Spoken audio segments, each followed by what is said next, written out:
buenas tardes, mi nombre es Omar Durán, mi compañero Juan Montero, mi otro compañero Carlos Cáceres, y hoy vamos a presentar el algoritmo de ordenamiento de Shell Sort. A continuación voy a explicar los conceptos del algoritmo de GAP o la teoría de Shell Sort.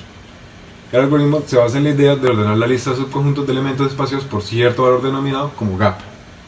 Luego este reduce progresivamente a GAP hasta que sea 1. Voy a dar a continuación 3 ejemplos. En este caso, en este algoritmo, nos da 3 ejemplos en los que lo cual los puedo resumir como definir una secuencia de gaps, ordenar elementos con cada gaps y reducir el gaps y repetir. El primero nos dice que se elige una secuencia de valores que determina la distancia entre los elementos a comparar. El segundo, se usa el método de inserción directa en los subconjuntos de elementos separados por el gap actual. Y el tercero, se repite el proceso hasta que llega al gap 1, donde el algoritmo finaliza con una pasada de inserción directa. En resumidas cuentas, yo traté de generar un código con Python, que es esta continuación, de que más adelante mi compañera Mafe les va a explicar. Vamos a empezar como yendo línea por línea del código. Entonces, la primera línea es básicamente como la definición de Shell Sort, y en el Shell Sort está la lista que queremos ordenar. N en este caso almacena como la longitud de la lista, entonces gap sería como la mitad de n. Y n básicamente es como la que hace que determinar el tamaño de los grupos que se quieren ordenar o comparar. Entonces, en este caso, en la siguiente línea de código estaría el while gap mayor que 0. Entonces, mientras gap sea mayor que 0, se van a ordenar los elementos de los grupos definidos por gap. En la siguiente línea estaría pasando como, no sé cómo explicarlo, como un bucle interno para poder como ordenar los elementos. En este caso, el bucle sería desde que empieza gap hasta que termina i. Y sería como el elemento que está considerado para que se coloque en la posición que debería estar. La siguiente línea estaría siendo temp igual ar corchete sí. Después de esto, en la siguiente línea tenemos a temp, que almacenaría como más o menos el elemento que sería i, y entonces se acompaña con ar, porque esa es la línea. De eso estaría, en la siguiente línea estaría j, y j lo que hace es básicamente iniciarse con i, por eso igual i. Esto entonces lo que hace es como encontrar la posición correcta de temp.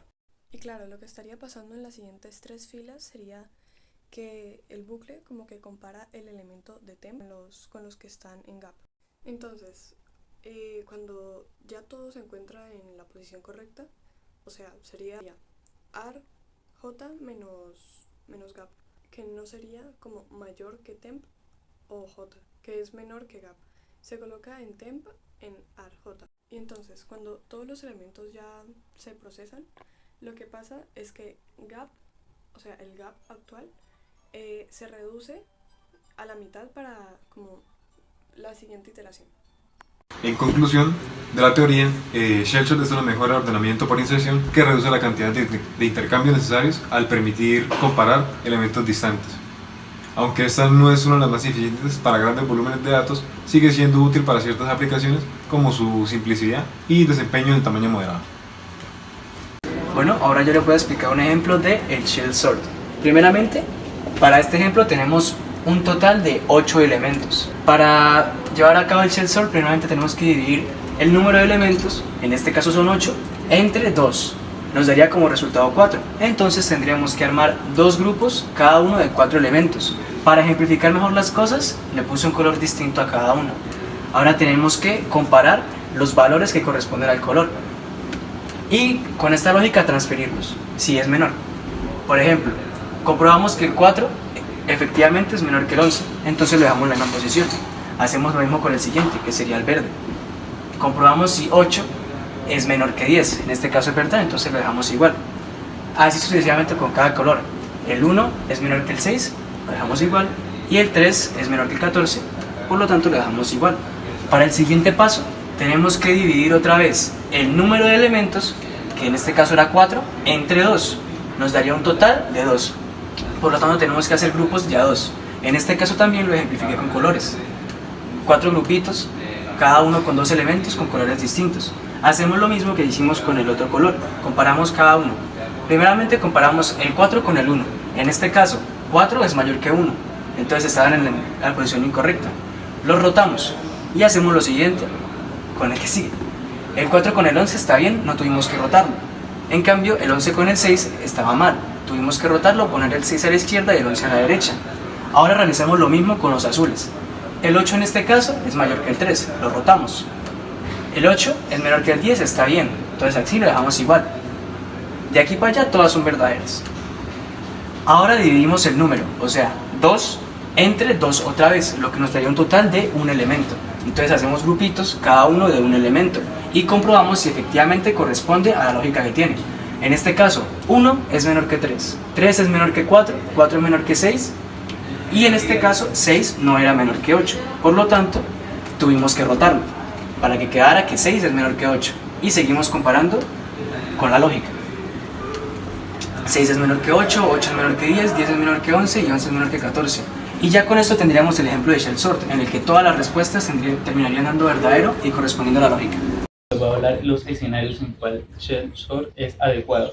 El conjunto de datos de shell sort es tamaño medio, por lo cual es más eficiente que usar usted kit short o mega short, que son tamaños pues, más grandes y pues no necesitamos algo excesivamente grande. Se necesita un algoritmo in play que también adicional, o sea, que no consuma tanta memoria como mega short, literalmente consume mucha memoria, y pues, shell short pues prácticamente ya está prácticamente ordenado. Y también les voy a dar un ejemplo práctico en cual se puede ver en cómo se puede usar el uso. Imagina que tienes un sistema de registros de empleados de una empresa de mediana, de un total de 10.000 personas. La base de datos que necesita ordenarse por antigüedad, pero los datos ya están casi ordenados, ¿no? Porque se han ingresado en fechas cercanas. Primero, usar Picture o Megashort puede ser más costoso en memoria, porque tienden a gastar más. Usar inserción directa es lento para 10.000 registros, literalmente, y usar shell sort es una excelente opción porque aprovecha la estructura casi ordenada y es más rápido y eficiente. Bueno, yo les voy a hablar de las ventajas de shell sort. La primera es que es mejor en inserción directa en listas grandes. ¿Esto de qué nos habla? Es que al reducir el número de movimientos, shell sort es más rápido que el algoritmo de inserción directa en listas medianas y grandes. Es más eficiente en listas casi ordenadas. Si los datos ya están parcialmente ordenados, esto significa que shell sort los puede ordenar aún más rápido, mejorando su rendimiento en estos casos. La tercera ventaja es que utiliza menos memoria, ya que como es un algoritmo in place, significa que no necesita grandes cantidades de memorias como merge sort, por ejemplo, que los necesita para poder dividirlos y combinarlos. La cuarta es que se adapta bien a las diferentes estructuras de datos. Se puede utilizar en arreglos y en listas enlazadas sin necesidad de hacer grandes modificaciones. Y la quinta ventaja es que es flexible en la elección de los gaps. Hay muchas secuencias de reducción de gaps, como la de NUT o la de Hibbard, que pueden mejorar el rendimiento en distintos casos. Bueno, y ahora les voy a hablar de las desventajas. La primera es que no tiene una complejidad fija en todos los casos. El tiempo de ejecución depende mucho de la secuencia de gaps utilizada, lo cual nos dificulta saber el rendimiento exacto. No es el más rápido en listas muy grandes. Para listas más grandes se utilizan, por ejemplo, Quickshort y Merge Sort, los cuales son los más eficientes en datos más grandes. No es un algoritmo estable. Esto significa que puede cambiar el orden relativo de elementos iguales, lo que hace inadecuado para ciertos tipos de datos donde la estabilidad es importante. Y la cuarta es que el rendimiento varía según la elección del gap. ¿Esto a qué se refiere? No hay una secuencia de gaps universalmente óptima, lo que significa que hay que probar diferentes opciones para obtener el mejor resultado.